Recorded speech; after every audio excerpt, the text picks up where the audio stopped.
Welcome, everyone. Good morning. Welcome to the Unitarian Universalist Fellowship of Pottstown. I'm Melinda, the worship associate for today. There's the gong. I'd like to welcome everybody today, but I'd like to give a special welcome to any guests that we may have today. Thank you for taking a chance and walking through our doors. We are a liberal faith community that intentionally welcomes all. We do this without requiring adherence to any religious belief or creed. We try to foster a climate of purposeful inclusion, an environment where all can feel safe, valued, cared for, and given an opportunity to form meaningful connections with each other. We cherish the diversity of humanity, a diversity which includes differences in sex, age, race, ethnicity, national origin, range of ability, sexual orientation, gender identity, financial means, yada, yada, yada, yada. So whether it's your first time here or your 100th, we hope you know that we cherish you for being exactly who you are. So with that, I'll open it up. Are there any announcements?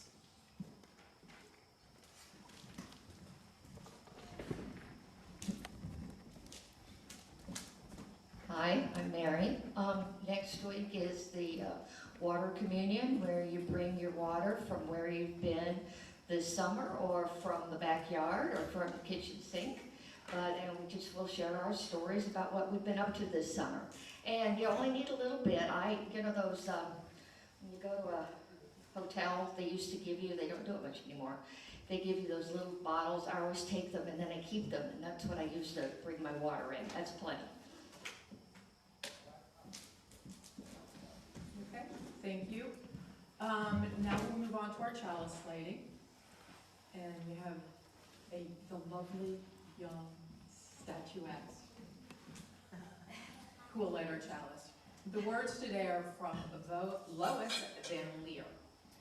We light this chalice for the coming Jewish New Year, letting go of what has been, open and hopeful for what may come, renewed, restored, ready to live life fully anew. May we move forward with intention.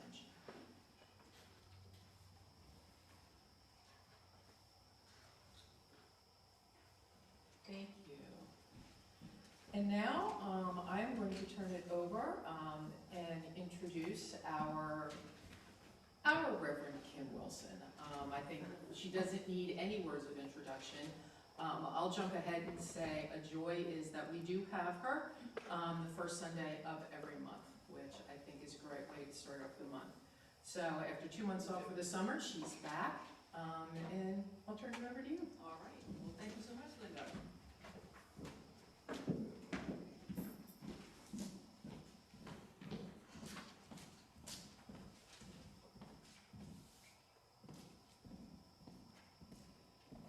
We who long for a return, who long for repair, gather again to mend the tender strands of connection between each other, between the world, between those parts of ourselves buried deep.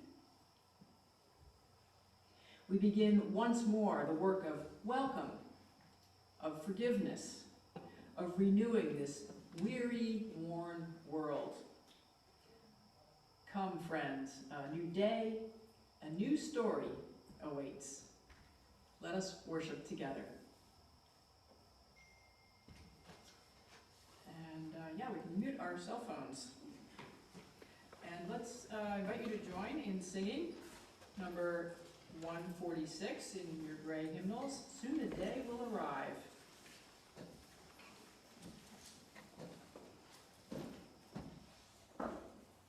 Together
Reverend's message this morning? No. Basically, everybody has issues. All right, that's fine.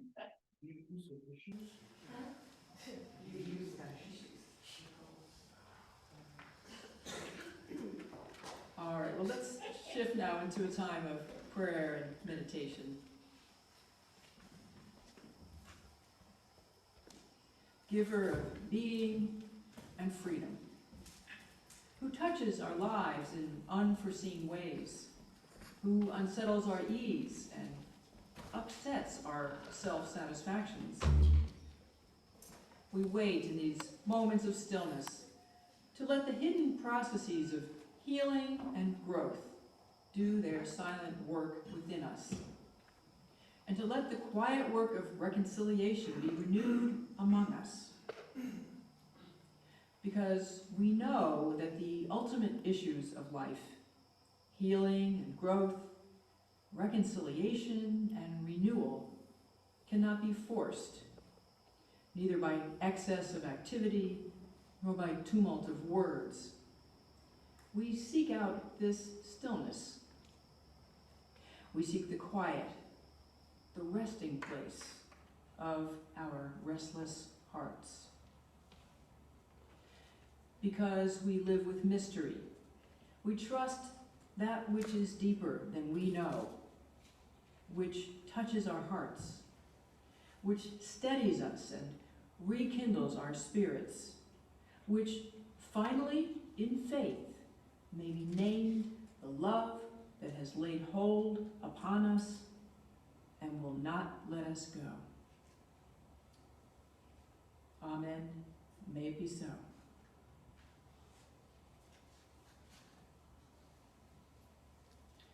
All right, let's remain seated and sing together hymn number 123, Spirit of Life, and we'll follow that with a silent meditation. And I already did the spoken meditation, so then we'll do the musical meditation after the silent meditation.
Well, let's now give and receive this morning's offering, which goes to support the mission of this congregation.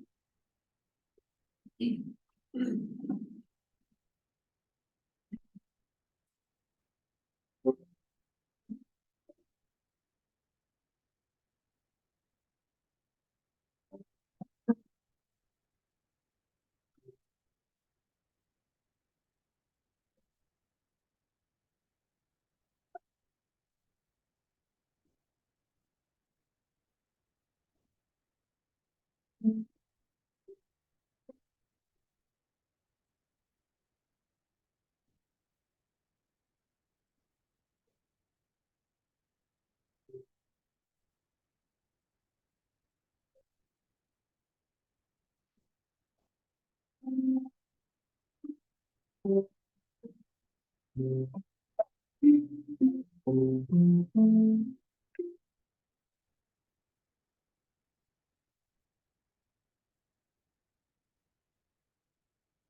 behalf of UUFP, I thank all of you for your generosity.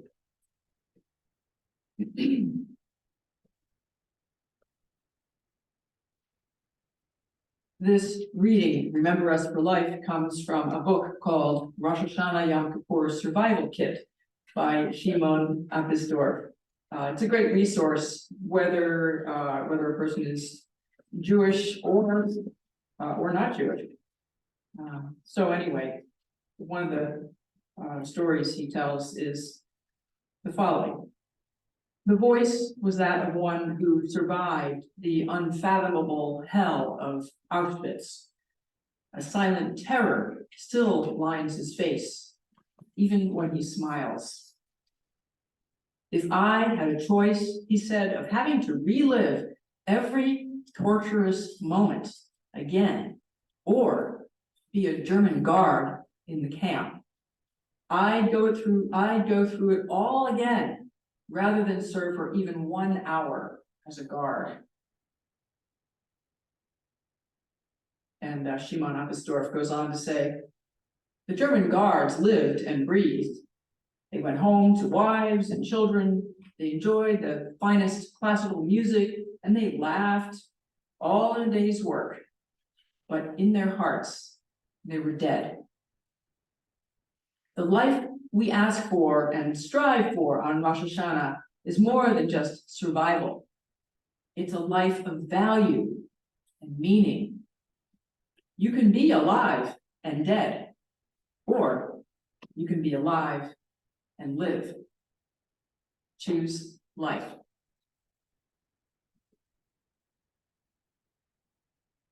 Now I invite you to join in singing hymn number 108, again in your gray hymnals, My Life Flows On, an endless song.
As some of you may already know, the Jewish High Holy Days begin later this month on the evening of the 15th.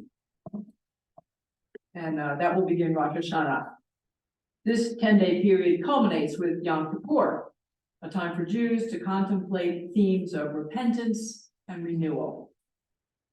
These days, the theme of renewal can be hard to get behind, considering the pandemic drags on, signs of climate change become more alarming, and we sometimes wonder whether the struggle for basic human rights is even moving forward.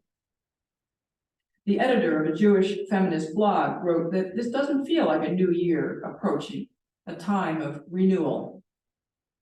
She doesn't see signs of anything changing for the better. I don't feel renewed, she says.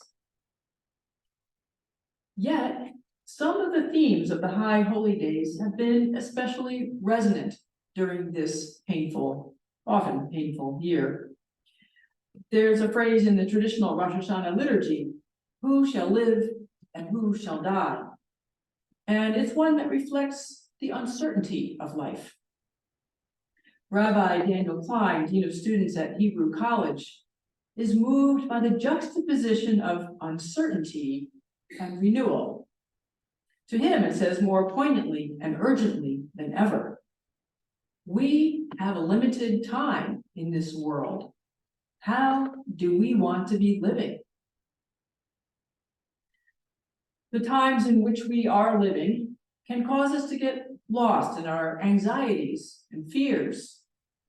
If we're raising children and balancing time between home and work responsibilities, it can also be exhausting. Or perhaps we're caregivers for someone in our family. We may have challenging health concerns. Whatever our circumstances, we can feel unsettled and at the same time, stuck. Although it may not seem like it sometimes, we always have choices. These times, as strange and challenging as they are, also invite us to pause and take stock of our lives, to re-envision who we want to be and how we want to be living our lives. In some ways, this pause for reflection and renewal feels more important than ever. Rabbi Klein's words remind me of a story that minister and therapist Wayne Muller told about a young woman named Kirsten, who was diagnosed with cancer. She underwent treatment and then she began making some changes to her life. The reality of her cancer focused Kirsten's awareness on the fundamental quality of her life. In reevaluating her priorities, she decided to cut back on work and to live more simply. She spent more time at home. She took walks and she worked in her vegetable garden. She had tea with people she loved. She did yoga, she meditated, and she lay in her hammock and listened to breezes. She learned to paint.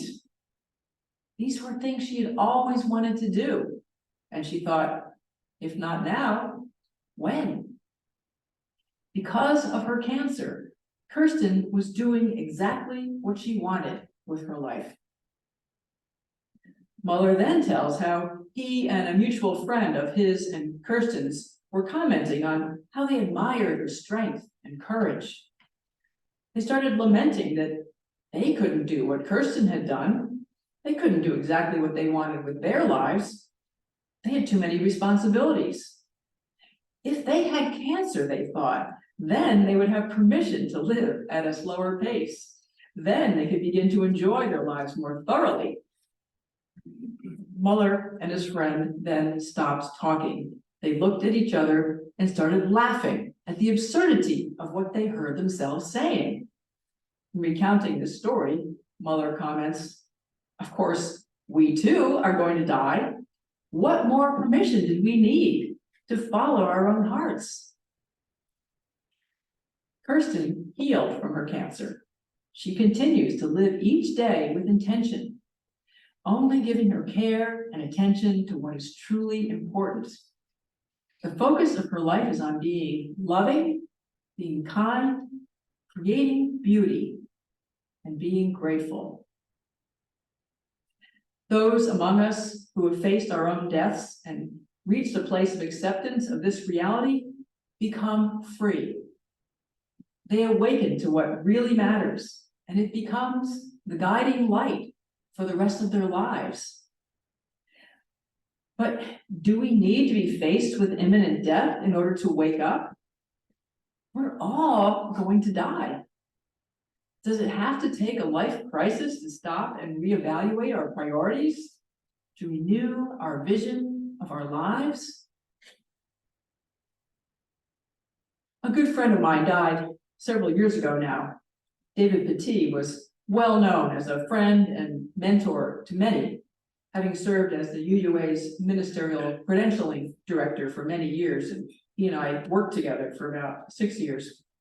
The thing about David, though, is that he didn't wait until he had cancer to live his dreams. He began delving into his family history because he knew there were ties to slavery. He ultimately uncovered 57 slaveholding ancestors. One was a notorious ship captain, a slave ship captain, who made 5 trips to Africa out of Newport, Rhode Island. David was also able to discover the names of some of the people his ancestors had enslaved. He was even able to meet and spend time with some of their living descendants. This was deep spiritual work for David. He created and gifted this family with a beautiful book detailing their family tree based on his painstaking research. Ultimately, they became close friends. There is no way to fix the past, but David took responsibility for knowing his ancestry and doing what he could to correct a deep spiritual wrong by naming and honoring the Black ancestors his family had enslaved and by reaching out to their living descendants. Another very different but still meaningful project David undertook was to see and identify every bird species native to this country. It took him from mountain to desert and coast to coast, but he achieved his goal of seeing all 1,120 bird species. In the process, he nourished and deepened a profound spiritual connection with nature. Several years after completing these 2 life projects, David was diagnosed with terminal cancer. He died less than 6 months later. It's almost as though he saw it coming. But no. David was wise enough to recognize that time doesn't stand still, that he, like all of us, would die someday. And he didn't plan to wait until death came knocking at his door.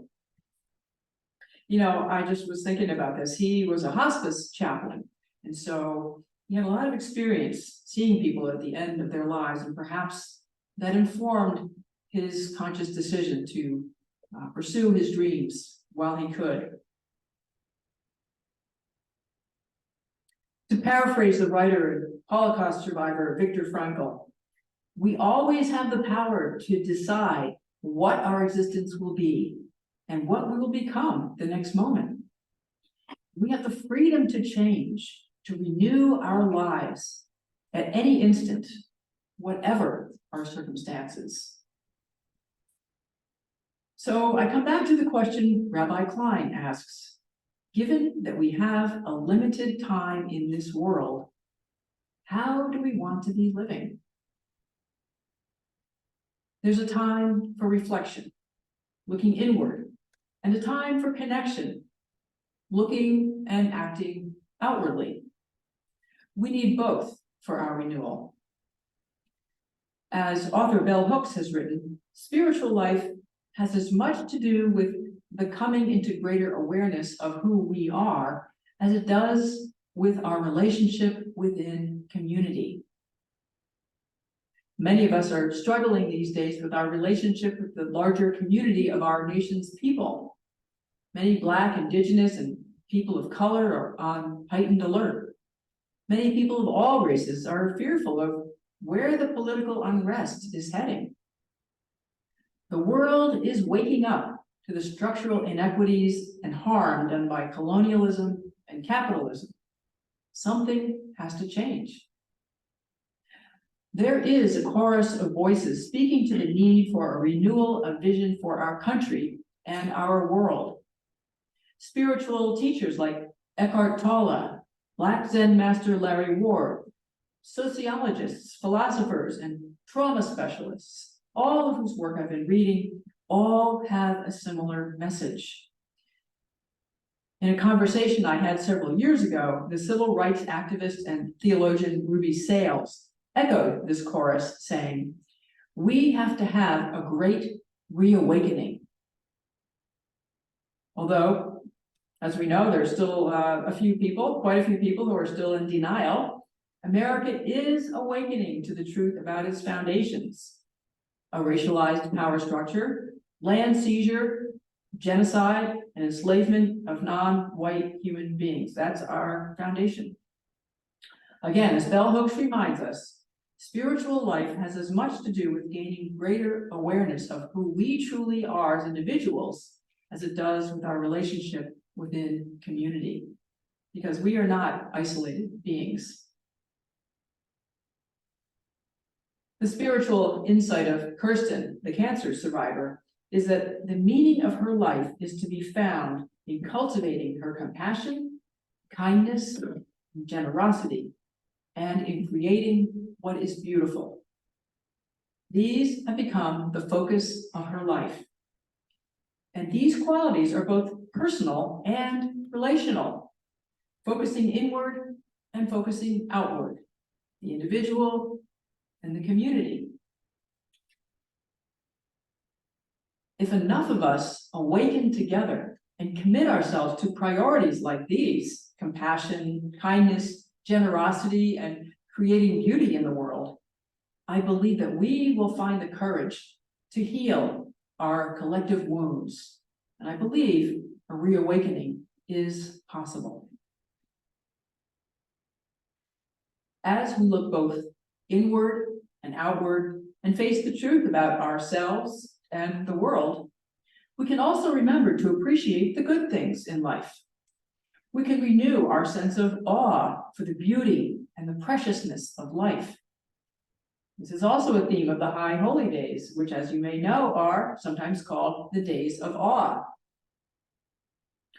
Writer Julie Judson tells a story about her Jewish grandparents and how they taught her the true meaning of the Days of Awe. She called them one night around 9 o'clock, and they said they couldn't talk. They were headed out the door. She was concerned. What could they possibly be doing at their age, going out this late? They told her they were going outside to look at the stars, and that they hoped to see the space station, which would be passing overhead that night. Julie hung up the phone, shaking her head and saying, "Really?" But then an image came to Julie, and then another, and another. Each one was a memory of how her grandparents had pointed out something beautiful and amazing. Throughout her growing up years, this scene replayed itself again and again. And each time, Julie was filled with a sense of awe. And suddenly, her grandparents didn't seem so silly going out late at night to look at the stars and maybe see the space station. She was filled with a feeling of gratitude for the gift her grandparents had given her. And so, during these days of awe, we can choose to renew our priorities and focus on what matters in life.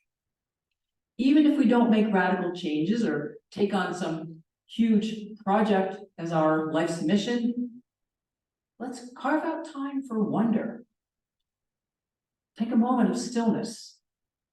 Pause to appreciate laughter, to recognize a moment of joy, to be grateful for your health and for the health of those around you. Breathe deeply. Look up. Look down. Look all around. Taste everything fully Experience everything as deeply and fully as you possibly can.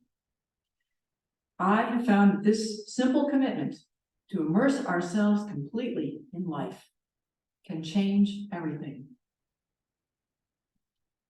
As we renew ourselves, it's quite possible that we'll discover new ways to be in the world that bring us greater meaning, greater joy, and more serenity. But let's not wait. The time is now. And there's no permission needed but our own. As Shimon Apostol said in our reading, you can be alive and dead, or you can be alive and live. Choose life.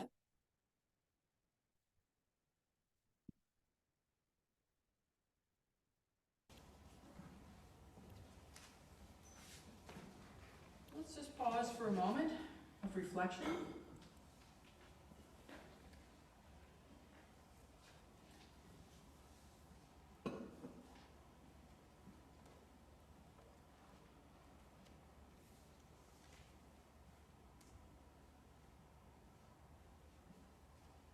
We actually have a little time for discussion. If anybody would like to make a comment, you're welcome to come up to the microphone and share your thoughts.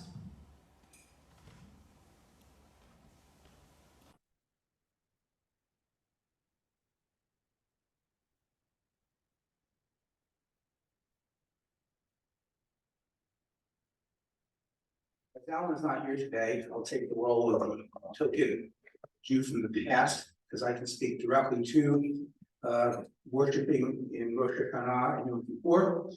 Unfortunately, my memories are not as positive, because when I was growing up, they really laid it on pretty thickly that literally between Rosh Hashanah and the 10 days of awe, God had inscribed you in the book of life.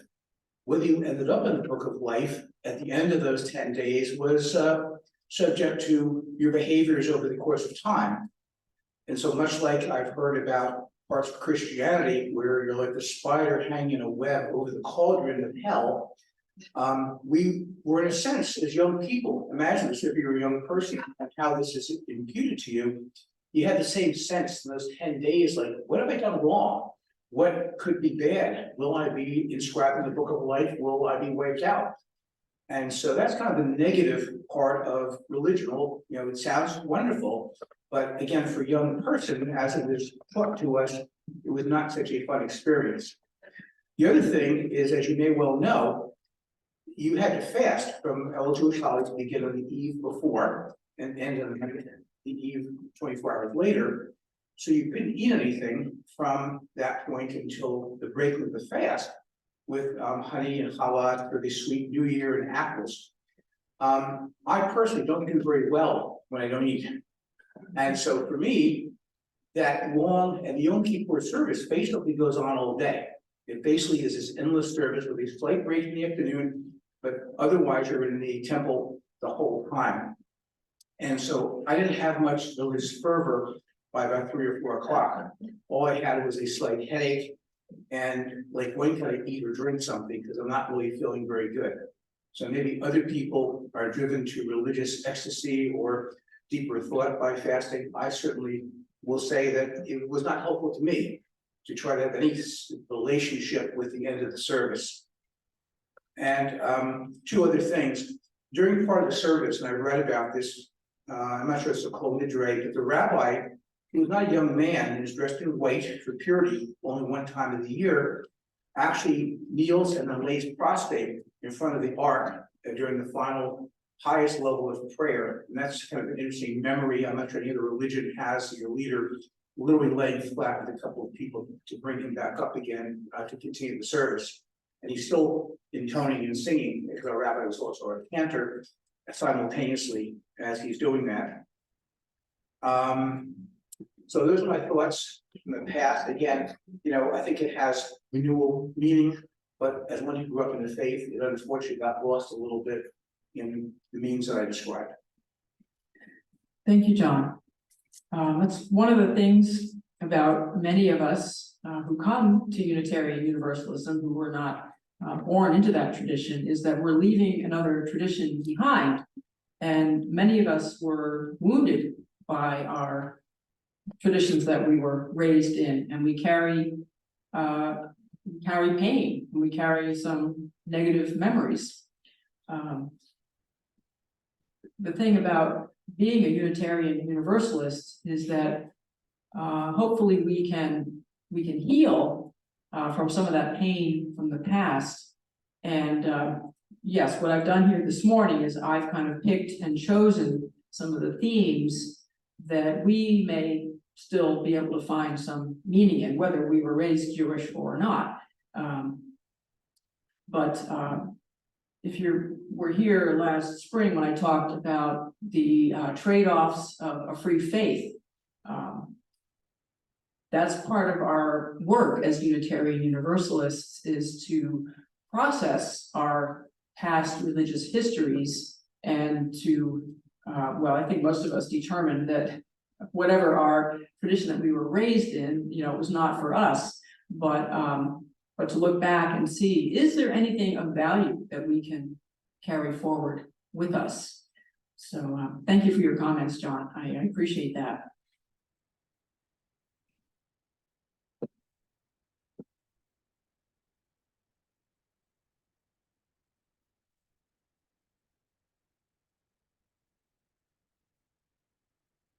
Well, we could sing our closing hymn now.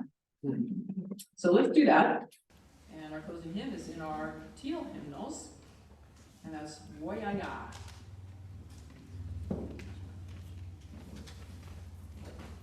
10:20.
If you have an order of service in front of you, you can have our unison benediction words. If not, you can just mouth them and pretend like you know them. We also have them up here on the screen. You can see that from where you're sitting. This is off the topic, but we have a little time here. One time I did a memorial service and I forgot to get a copy of the hymnal, and we were in like a university auditorium. There was no way I could get myself a hymnal, so I just stood there and sang and mouthed the words like I remembered them. Nobody knew the difference, so that was good. Little trick you can pull out sometime. All right, let's join in saying our closing words. Go out into the world in peace. Have heard. Hold on to what is good. Return to no person, evil or evil. Strengthen the faint-hearted, support the weak, help the suffering, honor all beings. We conclude the recorded portion of our service now.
Mary, would you be so kind as to extinguish our chalice for us this morning?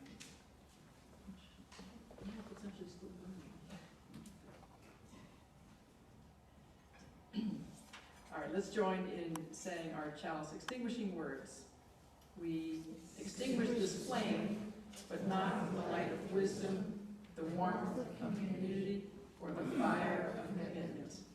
These we carry in our hearts and in our hands until we are together.